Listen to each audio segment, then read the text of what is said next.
Oi pessoal, tudo bem com vocês? Bem-vindos a mais um vídeo aqui no canal. E hoje eu quero conversar com vocês um pouquinho sobre o que eu tô lendo, né? Contar um pouco das minhas leituras, contar um pouco também da minha experiência no mestrado até aqui, né? Eu quero registrar isso e quero compartilhar com vocês, porque algumas pessoas, eu já comentei em outros vídeos, né? Então algumas pessoas por vezes também perguntam, né, em comentários sobre o mestrado.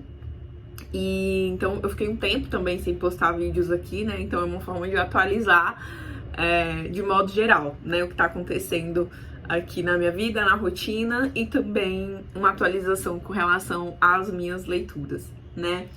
Então vamos lá. Começando com a minha rotina atual, que tá bem modificada graças ao mestrado, né? E aí, já contextualizando, para quem ainda não sabe, eu tô no primeiro ano do mestrado, né? Então eu tô na fase de cursar as disciplinas e a universidade que eu faço mestrado é a Universidade Federal do ABC. E lá nós temos as divisões do mestrado, dos períodos letivos do mestrado, né? Em quadrimestres. Então eu já cursei o primeiro quadrimestre. Nós estamos agora na pausa entre quadrimestres, né? Tem alguns dias que não temos aula, que é justamente o período para fazer matrícula e tudo mais. Então eu já fiz a minha matrícula para o segundo quadrimestre. E no primeiro quadrimestre, e aí já compartilhando um pouco da minha experiência, né? Foi assim, muito diferente, né? A experiência em si do mestrado, ela é completamente diferente da experiência da graduação, da experiência da pós-graduação. E olha que eu fiz uma pós-graduação presencial, fiz algumas online, mas eu fiz uma presencial, e mesmo assim é muito diferente, né? É bem diferente. Não foi tão surpresa, assim, eu não fiquei tão surpresa com a dinâmica das aulas, por exemplo, porque eu tinha sido aluna ouvinte em uma disciplina no mestrado na USP, né? Eu fiz uma disciplina lá e eu já tive, então, a experiência de vivenciar as aulas no mestrado, que não são aulas expositivas, como seria uma aula na graduação, né? Então, são aulas mais dinâmicas, os alunos é que basicamente conduzem a aula, né? Enfim, e isso é muito interessante, isso é muito bom. Eu acho que é um formato de aula muito legal, principalmente no mestrado acadêmico, que é o que eu faço, né?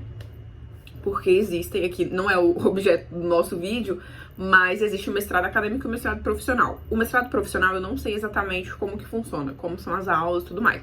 A minha experiência, tanto de aluno ouvinte, como agora de aluna regular, é no mestrado acadêmico. Então eu acho muito interessante esse formato de aula em que o aluno tem uma participação mais ativa, porque justamente, querendo ou não, nos prepara para a docência, né, de alguma forma, direta ou indiretamente. Então eu acho isso muito interessante. A rotina mudou muito, né, a minha rotina. Eu tenho aulas presenciais 2 dias na semana, e vai ser assim, imagino, até o fim do ano, desse primeiro ano, né, em que eu preciso cursar as disciplinas. Dentre as disciplinas que eu preciso cursar, eu tenho as obrigatórias e eletivas, para cumprir ali um número de créditos específicos com essas disciplinas. Eu posso depois fazer um vídeo explicando um pouco mais sobre tudo isso, caso seja do interesse de vocês, né?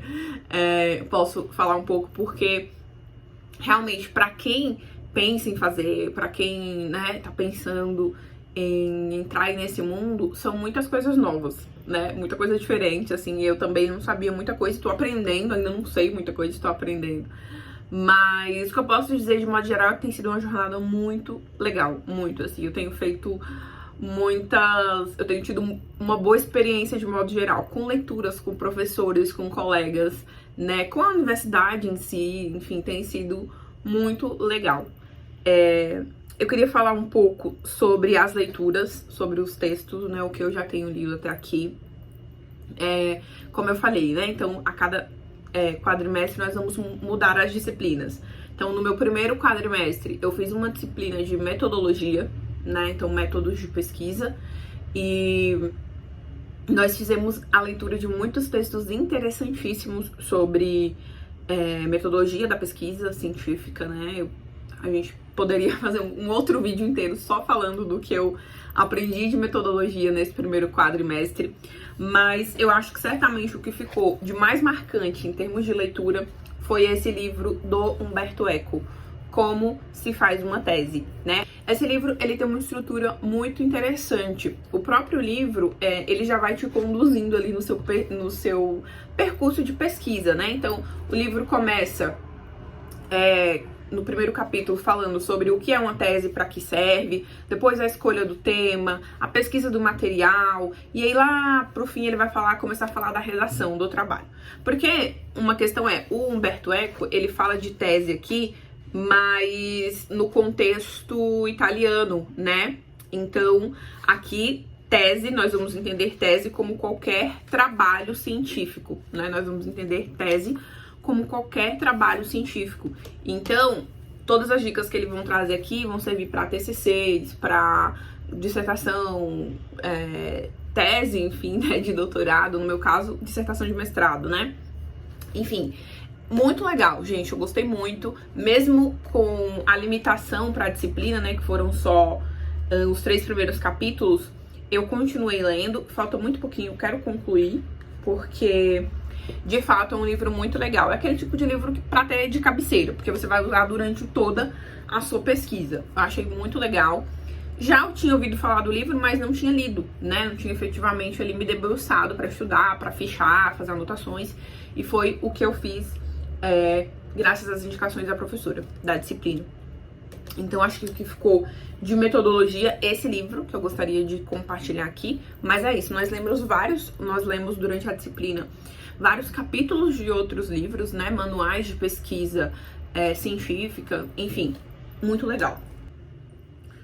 Um outro livro que eu gostaria de trazer ainda nesse tema, falando sobre metodologia, é esse aqui. Não foi orientação da professora da disciplina, mas eu fiz essa leitura também no quadrimestre passado, que é o livro Carta de uma Orientadora, da Débora Diniz.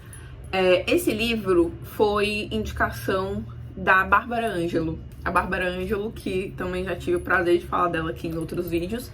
Sempre pego algumas recomendações de leitura com ela, eu consumo bastante o conteúdo dela, tanto aqui no YouTube quanto na newsletter que ela tem.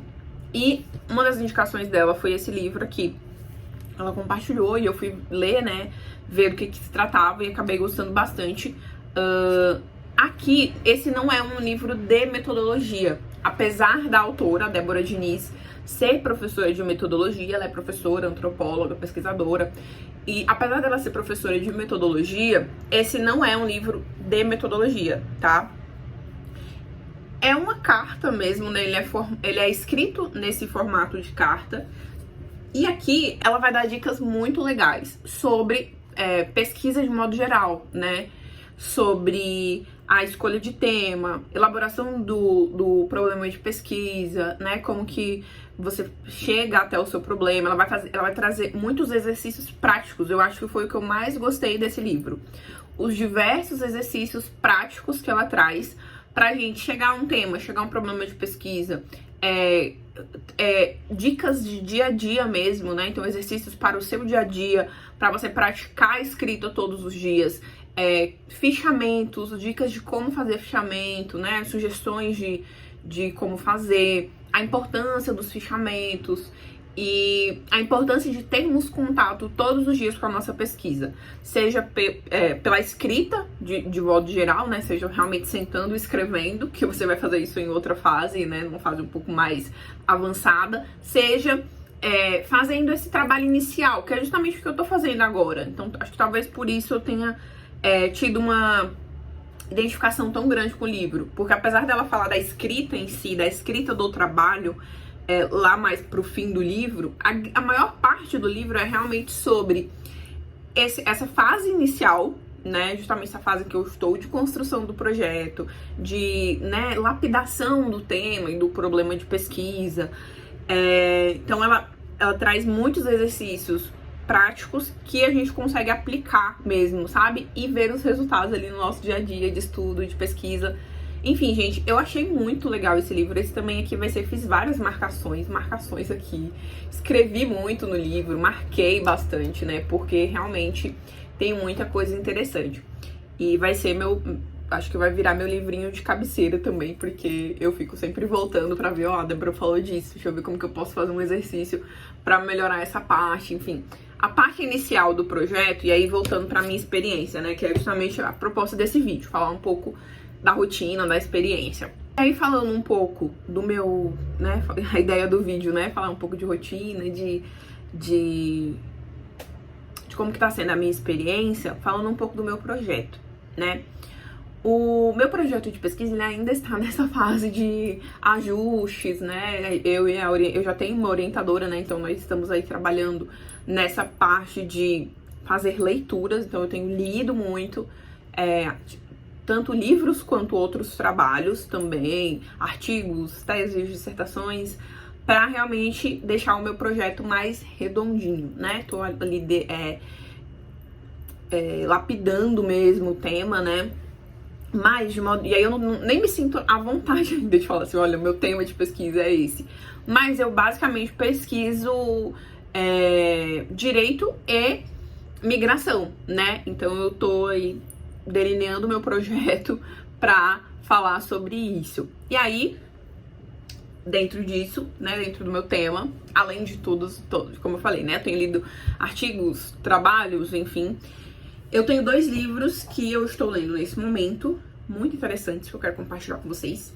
Esse aqui, Estranhos à Nossa Porta, do Bauman, que é um livro que ele vai falar justamente sobre a questão do movimento migratório nos tempos atuais, né? Apesar de ser um livro escrito em 2016, salvo engano. Ele é completamente atual, né? E aí eu vou aqui consultar as minhas anotações pra não falar nada na minha cabeça, né? Porque nossa memória é limitada, né? Então é que a gente faz fichamento e escreve. Então, eu não terminei ainda o livro do Bauman, eu devo terminar hoje, porque falta um pouquinho. E hoje eu vou estudar bastante, se Deus quiser. Então, eu devo terminar esse livro. O Bauman aqui, ele vai falar, como eu contei pra vocês, né? Sobre movimentos migratórios, sobre os problemas envolvidos nisso, não só os problemas de modo geral, né? Os problemas sociais, os problemas políticos envolvidos no fenômeno migratório, né? E aqui o Bauman, por exemplo, vai falar dos chamados migrantes econômicos. E quem que são os migrantes econômicos? São justamente essas pessoas que, aqui no Brasil a gente vê muito, né? Pessoas que saem do seu país de origem para buscar uma vida melhor em outro país. Não é o migrante forçado, né? Porque ele não sai. E aí, enfim, isso a gente pode ter várias conversas com relação a isso. Inclusive, eu tive bons debates em uma disciplina que eu fiz no primeiro quadrimestre, né? Sobre essa questão. Porque o que acontece, né? E aí, fazendo um parêntese, além da disciplina de metodologia que eu fiz, uma outra disciplina que eu fiz, que não era obrigatória, mas era eletiva, foi a disciplina de Direitos Humanos, Minorias e Refugiados. Então, essa sim, completamente conectada com o meu tema de pesquisa, né, essa disciplina. E nós tivemos muitos debates sobre isso, né, o que é um migrante forçado, né, o que é um migrante forçado. Porque existe todo um conceito, né, doutrinário, enfim, do que é um migrante forçado. Mas o migrante econômico, por exemplo, ele é um migrante forçado ou ele não é? À medida em que ele quer buscar uma vida melhor em outro país, ele está sendo forçado a sair da terra dele porque ele não está tendo uma vida boa ali? Qual que é o conceito de vida boa e confortável, né? Enfim, então o Bauman, ele vai trazer tudo isso nesse livro. E ele vai responder esses nossos questionamentos. Então ele vai falar um pouco desse migrante econômico, né? Ele vai falar também sobre o quanto existe, né, nessa questão do fenômeno migratório, um interesse dos governantes, né, dos governantes dos países afora, um interesse em instaurar na população daquele país, né, na população de modo geral, uma insegurança com relação aos migrantes. A gente tem visto isso de forma muito latente nos últimos dias, né? com tudo que nós temos visto aí na internet e tudo mais sobre política migratória, de fato existe, eu não sei nem se a palavra certa é interesse, mas existe um movimento, de fato, dos governantes de instaurarem realmente uma insegurança deliberada na população com relação aos imigrantes, né? Então, um movimento de fazer com que a população nacional veja os imigrantes como se eles fossem problemas, né? Como se eles fossem pessoas que não são bem-vindas. E isso é muito perigoso. Isso é muito perigoso por diversas razões que nós podemos também fazer um vídeo inteiro só falando disso. Mas a ideia aqui é só contextualizar as discussões que o Bauman traz nesse livro e que são maravilhosas. Então, fica aí um livro que eu estou lendo e que eu já deixo de indicação. Um outro livro que eu tenho lido também para a minha pesquisa, Hannah Arendt, As Origens do Totalitarismo, Antissemitismo, Imperialismo e Totalitarismo. Esse livro, gente, ele é mais complexo, ele é mais denso. Eu estou no comecinho, então, assim, nem posso me aprofundar muito. Mas a Hannah Arendt vai falar aqui justamente sobre essas questões envolvendo direitos de pessoas imigrantes, né? Enfim, é um livro mais denso, tá? Prometo voltar aqui pra falar dele quando eu tiver avançado um pouco mais. A leitura, eu não acho a leitura da Hannah Arendt muito simples, né? Então, tudo que eu leio dela, geralmente, eu tenho lido o livro e visto aulas, conversado com colegas, com professores, porque realmente não é aquela leitura muito simples, tá? Mas só pra registrar, então, um dos livros também que eu estou lendo e vou usar na minha pesquisa, As Origens do Totalitarismo. Origens do Totalitarismo, né? Enfim, feita, então, essa contextualização do que tá rolando do mestrado, eu vou fechar falando disso, contando como que vai ser o meu próximo quadrimestre, né? Que já começa, então, as aulas aí na primeira semana de junho, semana que vem, né? Eu tô gravando agora na última de maio, na semana que vem as minhas aulas começam. E, de novo, eu vou ter 2 disciplinas, então eu vou cursar uma disciplina que é uma disciplina também de metodologia, tópicos especiais de produção acadêmica. E nessa disciplina eu vou produzir um artigo científico com a minha orientadora, né? Em parceria com a minha orientadora. Então, eu tô bem animada, eu tô gostando bastante de estudar metodologia. Quando eu tava escrevendo o meu projeto, então quando eu tava vendo metodologia fora do contexto do mestrado em si, né? Então, não como disciplina, não da forma como eu tô estudando agora, com livros, né? Porque eu não mostrei tudo, mas eu tenho outros livros aqui que eu peguei da universidade, um livro que eu comprei também sobre técnicas de pesquisa, por exemplo. Então, são livros que eu tenho usado para consultas mais pontuais. Mas, quando eu não estava estudando metodologia dessa forma, eu achava a metodologia muito chato. Eu achava muito chato. E eu vou ser bem sincera com vocês. E hoje, eu estou mudando isso, né? Eu acho que conhecendo outros autores, conversando, né, com os colegas, as matérias em si do mestrado têm me feito ver metodologia com outros olhos. E eu tenho gostado muito de estudar a disciplina, muito mesmo. Então, eu tenho mais uma disciplina de metodologia, né? Então, no próximo quadrimestre, que é essa de tópicos especiais em produção acadêmica. Vamos, então, produzir esse artigo. E uma outra disciplina que vai ser Regime Internacional dos Direitos Humanos. Tô constando aqui para não falar o nome errado. Regime Internacional dos Direitos Humanos. Então, uma disciplina que eu também tô bem empolgada. Acho que eu vou ter aí boas leituras, né? Espero ter boas leituras e, enfim, pegar boas referências para a minha pesquisa, né? Espero aí ter coisas para compartilhar com vocês em breve desse próximo quadrimestre. Beleza? Então, feito essa primeira parte do vídeo sobre o mestrado, sobre as leituras do mestrado, vamos então para as minhas, o que eu tô lendo, né? Fora do mestrado, né? O que eu tô lendo por fora. E é bastante coisa, viu, gente? Vou contar. Uma primeira ressalva que eu quero fazer, antes de começar a falar, é que... Porque eu acho interessante falar, porque a internet, ela tende a gerar muita comparação, né? que a gente vê aqui, rede social e tudo mais, aí a gente acha que, ai, porque fulano lê muito e eu leio pouco, então eu sou a pior pessoa. E não é assim, tá? Eu acho que leitura, eu já falei isso, já tive a oportunidade de falar em outros vídeos, e eu reforço, né? Acho que a gente precisa sim manter um hábito de leitura sempre, todos os dias, isso só vai te trazer benefícios. Mas eu sou totalmente contra a comparação excessiva. Ah, porque fulano lê X livros, eu vou ler X livros. Porque fulano lê tantas páginas, eu tenho que ler tantas páginas. Porque fulano lê tal estilo, tal gênero, eu tenho que ler também. Então eu sou completamente contra esse tipo de comparação. Eu acho que você precisa descobrir o seu ritmo, descobrir o seu gosto e seguir assim, mantendo um hábito de leitura que caiba na sua rotina, né? Porque cada pessoa vai ter uma rotina e vai ler conforme a sua rotina também, tá? Conforme o seu próprio ritmo, né? Enfim. Então vamos lá. Eu tô lendo dois, e aí, feita essa ressalva, né? É bom colocar que eu já tenho hábito de leitura há muito tempo. Eu sempre li mais de um livro, né, há muito tempo também. Não lembro desde quando eu leio mais de um livro. Eu não leio um livro só e fico com ele até o final. Eu leio vários livros ao mesmo tempo. Então eu comecei lendo 2, fui pra 3 e hoje eu tenho, assim, eu consigo me organizar lendo muito mais livros ao mesmo tempo, tá? Então o que vocês vão ver aqui é uma coisa que eu já faço, que eu já costumo fazer.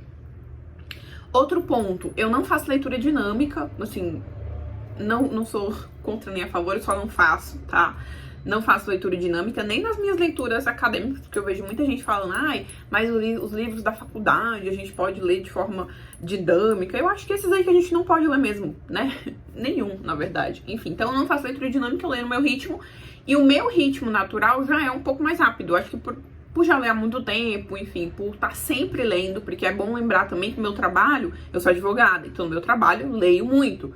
Então eu tenho que estar sempre lendo acórdãos, jurisprudência, peças, né, iniciais, contestações, enfim, peças que são longas, recursos, né. Então eu já tenho um hábito de leitura, não é uma coisa que é fora da minha rotina. Então, pra mim é ok, tá bom, conciliar a leitura de vários livros. Assim como eu tô lendo vários livros pro mestrado, como eu mostrei pra vocês, né, mais de um, eu também leio mais de um livro aqui na minha rotina. Então vamos lá. Primeiro, eu vou mostrar os calhamaços, porque eu tô lendo 2 calhamaços. Ana Karenina. Gente, Ana Karenina eu comecei em janeiro? Fevereiro? Não lembro agora, mas foi no começo do ano. E nós estamos em maio. Tudo isso pra vocês verem outra coisa. Calhamaços, eu leio bem devagar. Nesses casos aqui, por exemplo, Ana Karenina, eu estou lendo junto com um grupo de amigos, né? Então nós estamos lendo coletivamente.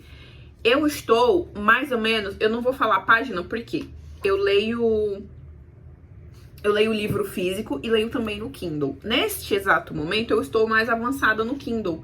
Mas eu tô na 5ª parte do livro e eu devo estar mais ou menos aqui, ó, na página. Eu sei que eu já comecei a parte 5. E a parte 5 aqui no livro, ela tá na página 442. Eu vou até colocar aqui um marca-texto pra depois eu procurar exatamente onde eu tô. Mas eu já avancei um pouco mais de 50%, 55% mais ou menos, tá? Então, já avançamos bastante, ó. Já avançamos bastante na leitura. Mas é isso, nós estamos lendo, salvo engano, desde fevereiro. Final de janeiro, começo de fevereiro, não tenho certeza. E, gente, eu tô amando. Meu Deus, como eu estou amando este livro. Amando. Eu já quero ler tudo do Tolstói. Não tinha lido nada dele até começar a Ana Karenina. Então eu quero muito ler tudo do Tolstói. Eu estou apaixonada pela escrita.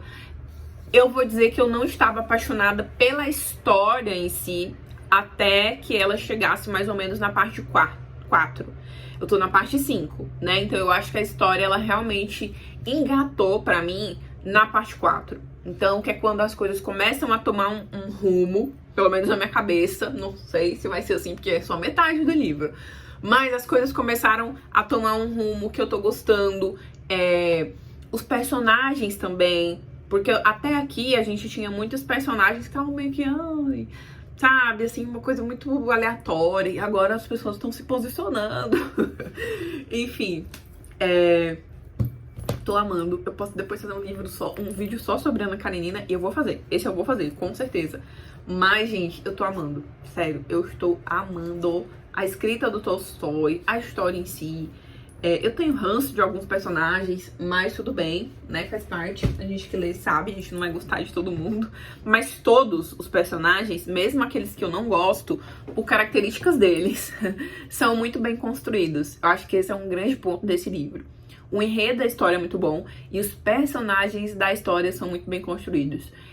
Se a gente pensar na personagem principal, que é a Ana, e eu acho que é justamente uma das intenções do Tolstói, é causar no leitor sentimentos muito ambíguos pela Ana, né? Porque eu não sei como eu vou falar sem dar spoiler, porque eu não fiz roteiro pra falar do livro, né? Mas o que eu posso falar? A personagem principal é isso, ela causa sentimentos muito ambíguos e ela é uma personagem muito bem construída, né? Então, ela tem posicionamentos que a gente às vezes vai ficar, concordo ou não concordo? Sou a favor ou sou contra? Não sei, né? Vai de cada um. Mas é isso. Ela é uma personagem ótima, muito bem construída, autêntica, assim, né? Enfim.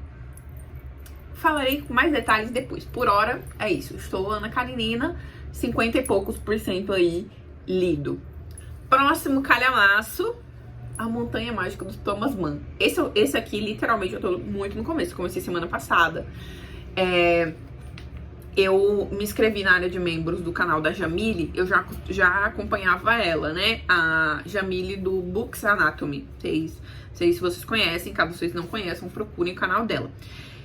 Eu sempre acompanhei, gosto muito do canal dela, do conteúdo dela, né?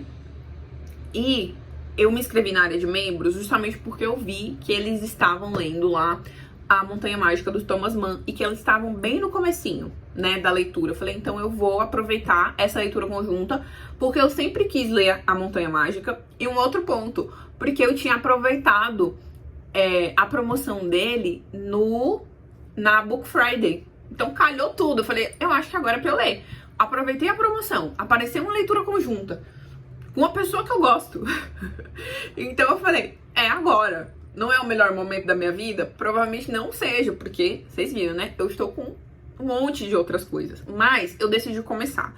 De novo, a mesma ressalva que eu fiz agora há pouco com Ana Karenina. É uma leitura em grupo, é uma leitura coletiva. As metas não são grandes. Essas aqui são as primeiras metas. As metas não são grandes, não são absurdas. Então, lendo devagarzinho, né, o devagarzinho, que no meu ritmo não é tão devagarzinho, eu vou conseguir ler.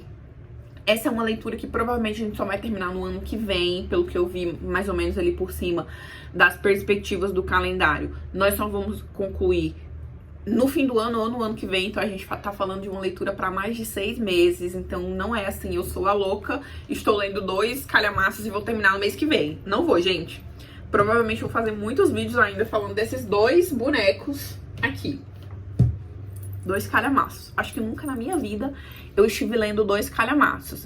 Aí quando que eu inventei de ler 2 calhamaços? Quando eu estou fazendo mestrado, quando eu quase não tenho coisas pra ler.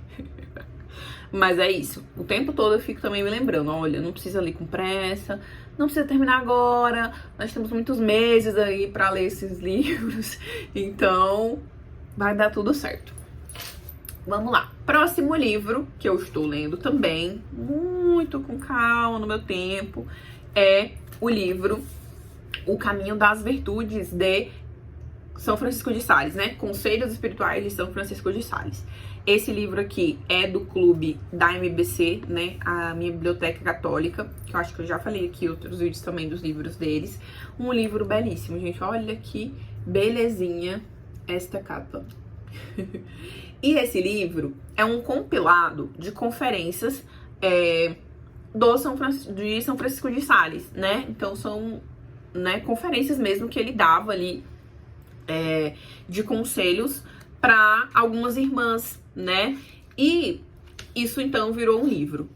Então o livro tá dividido realmente em número de conferências. Eu já li 4 conferências, tô aqui mais ou menos na página 70, tá? Esse aqui também eu estou lendo bem devagarinho, então eu leio uma conferência por vez, mais ou menos aí uma conferência por semana. Eu já devo estar há Não, acho que 1 ou 2 por semana eu tô lendo, tá? Porque eu comecei esse livro deve ter umas 2 semanas, tá? Como eu falei pra vocês também em algum outro vídeo, eu gosto de sempre manter um livro mais voltado pro espiritual, né? Um livro religioso, alguma coisa assim, na minha rotina. Então eu li a biografia do Padre Pio. Eu gostaria muito de fazer um vídeo só sobre ele.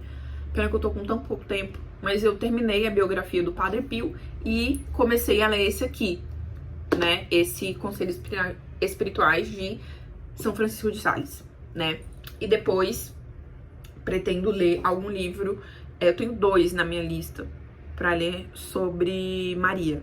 Tem Maria na Doutrina e tem Glórias de Maria. Enfim, depois eu vou escolher quando terminar esse.